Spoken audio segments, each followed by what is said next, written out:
Tanto que eu tinha pacientes que tentaram, graças a Deus não conseguiram, e todos me falaram assim, durante a hora que eu me joguei, teve um que se jogou e uma árvore parou ele. Caramba. E ele falou que quando ele estava caindo, ele falou assim, gente, eu não quero, eu não quero, eu não quero. Por que tem gente que se sabota, ô Bia, mesmo querendo muito melhorar de vida? A pessoa quer melhorar, quer mudar, quer começar uma academia, quer começar a se dedicar para um trabalho que ressoa com a alma, mas não consegue, fica no ciclo de sabotagem. Né?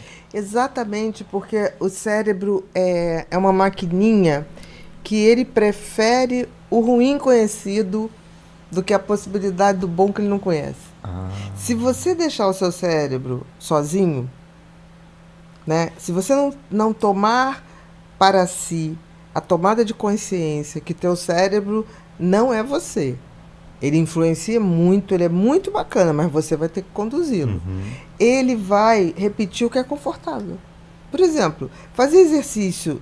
Não adianta você ficar, deixa eu ter vontade. Não, você vai ter que começar a fazer sem vontade. Sim. Comer uma comida melhor, você vai ter que começar a fazer sem vontade. Porque se deixar, o cérebro ele fala, isso aqui é gostoso e mata minha fome. Ele vai repetir aquilo. Então, só através do conhecimento e do teu autoconhecimento, saber quem você é, o que você faz melhor, o que você tem para oferecer, é que você pode, de fato, fazer uma mudança. E não esperar o motivo para mudar. Muda. Porque quando você começa a fazer algo, você abre dentro do cérebro novos caminhos. E esses novos caminhos começam a neutralizar os outros, que em geral são autossabotagem. Porque, por exemplo, o cérebro é tão burrinho que se você der para ele uma mistura de gordura e açúcar, ele vai querer sempre. Porque aquilo dá um prazer imediato. É o sugar daddy. É o sugar addict. Né? Você sabe que essa mistura de açúcar com gordura vicia. Sim. Não tem jeito. Agora, meu cérebro vai querer aquilo. Eu quero mais. Agora, se eu sei que isso é feito para viciar, peraí. Não vai ter. Disciplina. É disciplina, sabendo o que você está fazendo, é o certo. Apesar do seu cérebro querer. Autossabotagem é alguém que não entendeu como funciona seu cérebro e por que seu cérebro escolhe continuar fazendo errado. Porque é mais fácil, gasta menos energia. É um caminho conhecido. Né? Então, a gente tem que, em algum momento, tomar conta disso. Por isso que eu digo, a gente não é o que pensa, a gente é o que a gente decide ser. Apesar dos pensamentos. Sim. Entendeu? Então, eu acho que a autossabotagem, assim, comece. Não espera a vontade, não espera a situação perfeita, porque quando você começa, você está abrindo novos caminhos. É como se fosse uma floresta. O cérebro é como se os caminhos neuronais são florestas, né? Se você abre um novo caminho e você pratica ele não vai se fechar. Se você faz 1 dia, 2 dias, aquele caminho se fecha. Na floresta, você não vai atrás do caminho que está aberto? Se você vai, mas eu vou por aqui. Se só você for por ali, num instantinho o mato vai cobrir. É isso. Tem que abrir caminhos e persistir naqueles, para neutralizar os antigos que não são mais funcionais para a tua vida.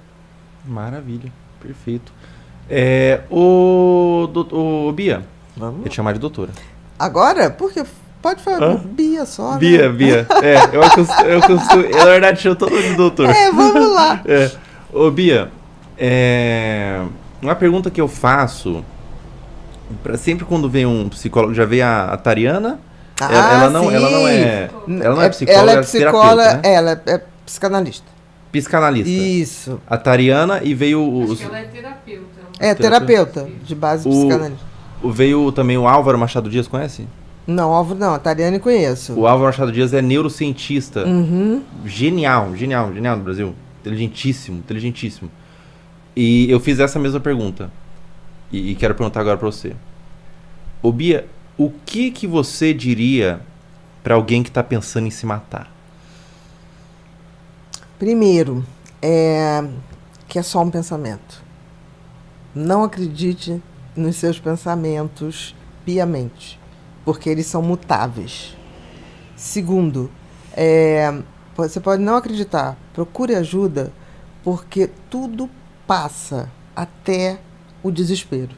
Porque quem suicida é por desespero, não é por, eu resolvi fazer um suicídio, é desespero. Tanto que eu tinha pacientes que tentaram, graças a Deus não conseguiram, e todos me falaram assim, durante a hora que eu me joguei, teve um que se jogou e uma árvore parou ele. Caramba. E ele falou que quando ele estava caindo, ele falou assim, gente, eu não quero. Por quê? Porque o sistema mais primitivo do nosso cérebro é sobreviver. Você tem 2 circuitos no cérebro que todos têm. É a sobrevivência e a busca do prazer. Isso trouxe a humanidade até aqui. Sobrevivência porque eu precisava sobreviver para contar essa história. E prazer porque eu precisava reproduzir. Senão a nossa espécie teria sido extinta. Até porque a gente é um animalzinho muito... Olha um tigre, olha um elefante, a gente não é nada, né? Então, quando você pensa no suicídio, quando você vai para uma ação, o desespero é tão grande que em algum momento, por pensamento, você desliga o sistema mais forte do cérebro humano, que é sobreviver. Por que alguém chega perto de você para te dar um soco e você instintivamente reage? Porque esse circuito trabalha o tempo inteiro.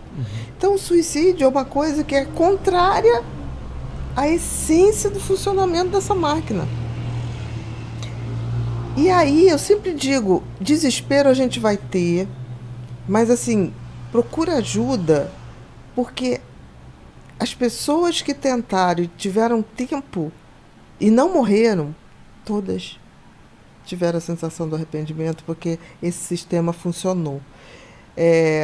Eu acho que não tem nada na vida que não passe, as coisas boas passam, as ruins também passam. E a maioria das pessoas comete suicídio por depressão. Depressão é um transtorno, tem tratamento, não é fraqueza, não é, pelo contrário, as pessoas que mais se preocupam e às vezes deprimem são as pessoas que talvez sejam a que faz a maior diferença no mundo. Tanto que suicídio, em 2016, a Organização Mundial de Saúde decretou um ano de combate ao suicídio, porque naquela época, já em 2016, antes da pandemia, a cada 40 segundos uma pessoa tirava a vida ao redor do mundo. Em 2016 a gente já tinha uma pandemia de suicídio. E diante disso, eu posso te dizer, tratar a depressão, e mais do que tratar a depressão, para combater um suicídio, que ele não venha se repetir, a tentativa, você tem que achar na sua vida sentido e propósito. Se você não tiver sentido, tem a ver com descobrir seus talentos. Por que eu nasci? E propósito é quando você consegue botar isso em ação e faz disso uma coisa boa para o teu crescimento e também soma na vida das pessoas. Aí, cara, você é imbatível. Quando você tem sentido e propósito, você suporta qualquer como. Mesmo com depressão, se você tem um sentido e um propósito, você consegue enfrentar? Com sentido, eu digo, se você tem uma doença depressiva, você vai se tratar. O tratamento é muito eficiente. Hoje você tem muito. Você hoje não depende só de remédio, você tem a estimulação magnética transcraniana, você tem que revolucionou essa fase aguda do tratamento, aliado com remédios que realmente começaram a fazer efeito. Então você tem a neuromodulação, você tem isso. Mas eu digo, tirar da depressão é fácil. O difícil é fazer ela não se repetir. Porque aí você tem que descobrir sentido e propósito. E aí tem um cara, você deve ter ouvido falar, o Viktor Frankl, que trouxe a logoterapia. Foi o cara que esteve no campo de concentração. No campo de concentração perdeu toda a sua família.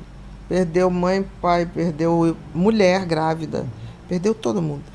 E esse cara ainda assim conseguiu produzir a logoterapia e que fala disso, né? Em busca de sentido. O ser humano é um bicho muito diferenciado. Se ele não tiver sentido, ele não consegue viver plenamente. Ele vai ser metade. Então, assim, eu digo para as pessoas, busque ajuda, porque o suicídio é um momento de desespero.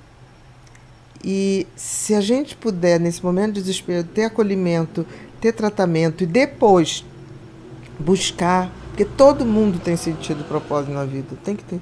A gente tem, hoje são 8 bilhões de pessoas, ninguém é igual a ninguém, Fel. Ninguém, nem gêmeos. Por que a natureza criou? Podia ser tudo igual. Todo mundo tem algum sentido e propósito na vida. Mesmo que a gente não se atente para isso. Faz todo sentido. O sentido. Ô, Bia, eu queria começar as donations, mas eu tenho tantas. Vai puxar algumas. Vai puxar algumas, é que eu queria perguntar uma coisinha sobre o luto. Uhum. Porque o luto é um sentimento aterrador, né? Sim. Quando a gente perde alguém querido, alguém parte dessa vida, a gente sente um sentimento de vazio tão grande, né? E o que você diria, qual conselho você diria para vivenciar o luto da perda de alguma pessoa amada de forma mais significativa ou de forma que seja menos sofrida? Que conselho você daria para alguém que está vivenciando o luto? Primeiro a gente tem que entender que o luto é um ritual, né? De despedida. Eu não tenho nada contra o luto. Porque, assim, se você está no luto, é sinal de que você perdeu algo que valeu a pena. Luto é privilégio de quem deixa saudade. Né? Agora, o luto, ele se torna uma coisa perigosa quando eu deixo porque, assim, a tristeza do luto é assim, nunca mais vou ter aquela pessoa, nunca mais vou ouvir o sorriso, nunca mais vou ter o colo que eu tinha. Eu vou sentir falta. Então, assim, é a falta legítima, eu tenho que assumir isso, não adianta negar. Agora, quando passa um tempo e eu começo assim, eu não conseguirei viver sem, eu começo a duvidar das minhas capacidades e não mais a saudade, aí esse luto pode virar depressão. Entendeu? Quando eu sinto, tipo assim, eu vou sentir falta, eu vou sentir saudade, isso é luto, é normal. Agora, quando eu começo a interpretar a vida que ela será impossível porque aquela pessoa não estará mais presente, aí eu tenho que buscar ajuda. Porque eu estou dizendo que a vida se torna impossível a partir da ausência daquela pessoa. E isso não é saudade, isso não é um luto. Isso é algo que duvida da sua própria capacidade. Eu vivo meus lutos muito intensamente. Não tenho a menor vergonha de dizer isso. Eu sou uma pessoa que choro muito fácil, muito fácil. Hoje mesmo, quando vi a notícia da morte da Preta Gil, me veio lágrimas nos olhos, porque eu sempre me boto assim, na posição. Eu hoje estou com 59 anos, a Preta Gil morreu com 50. Eu falei, gente, se eu tivesse morrido com 50, eu teria deixado de viver tanta coisa boa que eu vivo. Eu me boto nisso. Às vezes, quando morre uma pessoa muito jovem, eu falei, gente, morreu uma pessoa com 18, eu falo assim, caramba, eu não sabia nada da vida. Se eu tivesse morrido com 18 anos, eu morreria infeliz sem saber nem que eu era infeliz. Uhum. Então, assim, o luto é legítimo. Eu acho que os amigos da Preta vão passar por um luto, vão lamentar, vão sentir falta, mas a vida não pode se tornar impossível a partir disso. Porque aí eu deixei de ter um luto fisiológico necessário para ter uma depressão que se encaixa no luto. Você falou uma coisa muito interessante, que o luto é o privilégio de quem deixou saudade. De quem deixou saudade, né? É mais sobre você lembrar-se de forma alegre da pessoa que foi, né? No início é muita tristeza. Homenagem, é mais sobre uma homenagem do que uma sensação de perda, talvez a oportunidade. Primeiro é uma sensação de tristeza, mas eu posso dizer uma coisa, todos os meus... Outro dia eu adoro a Glória Pérez, todo mundo sabe disso, é uma amiga querida, com quem eu tenho papos que é difícil ter com outra pessoa. Sim. E uma vez, a gente estava almoçando ano passado, e eu falei assim, Glória, aí ela falou, o que foi? Ela me chamou de Aninha. Foi, Aninha. Aí eu falei assim, meus mortos estão cada vez mais vivos. Ela olhou para mim e falou assim, como assim? Eu tô lembrando mais dos meus mortos queridos, mas assim, as coisas boas, as risadas, de tipo assim, poxa, minha avó ia adorar aquilo ali. E a mãe da Glória morreu com 92 anos, lúcida, era uma pessoa muito divertida. E Guguta, Dona Augusta. E ela sempre estava com a gente, conversando, uma memória prodigiosa. E eu me lembro que ela falou assim, interessante você estar falando, que outro dia eu estava pensando nisso. Aí eu falei assim, e eu fui almoçar na casa dela, eu falei assim, e a impressão minha ou você está ocupando o lugar dela? Ela falou, pois é, eu agora estou almoçando e estou fazendo as refeições no lugar. Eu falei, então ela está viva em você. Pois é. Isso que é o bacana, quando a gente descobre que os nossos mortos estão vivos na gente. Toda vez que eu vou ver um teatro, uma coisa nova, eu lembro de uma madrinha minha que ela me levou ao teatro pela primeira vez, ela me levou para ver o último show de Elis Regina. Mesmo, eu me lembro que eu falei, não, a minha mãe, não, ela tem prova amanhã. Falou assim, mas ela já estudou, Elis Regina é um fenômeno, ela tem que ver. E me levava. E eu, de vez em quando vou num lugar que ela estacionava o carro pra gente ir ao teatro, no shopping da Gávea, eu olho assim, de vez em quando eu olho o carro dela ali e falo, cara, que coisa boa. É como se o tempo vai passando e aquela dor da perda se torna incorporação do que foi bom. Aí eles ficam vivos dentro da gente. E posso te dizer, aí é bom demais. Que legal. Isso é uma coisa que aconteceu comigo depois dos 50. Por isso que eu estou dizendo, está sendo bom envelhecer. Sim. Os meus mortos estão aqui, mas estão alegres. E tem uma música do Thiago York, linda, que ganhou até o prêmio ano passado, ano retrasado, que ele fala qual é o tempo daí, qual é o cheiro daí, o seu eu não esqueci. É uma música linda. Qual é o nome, Tyler, dessa música? Thiago York. Ele ganhou um prêmio que fala dessa saudade de alguém que já foi. É linda. É linda. Tudo que a fé pode tocar. Esta música, para quem tem um luto, é maravilhosa, porque é a saudade do café, é o cheiro que volta da pessoa, das lembranças. Então eu posso dizer, se a gente passa pelo luto direitinho e a gente passa a valorizar o que foi bom, essas pessoas vão estar dentro da gente, mas de forma positiva, com as qualidades. Estão vivas ainda, né? Estão vivas, exatamente. Puxa, esse é um ponto de vista que eu nunca tinha ouvido e é muito bacana, muito reconfortante mesmo. Para quem perdeu alguém, eu tenho certeza que vai ajudar muito. E eu não estou falando da boca para fora, eu estou falando de estar sentindo isso. E é uma coisa muito bacana, Felco. É muito bacana. Que legal, que bela forma de ver a passagem, né? Porque a morte é uma passagem dessa vida, né?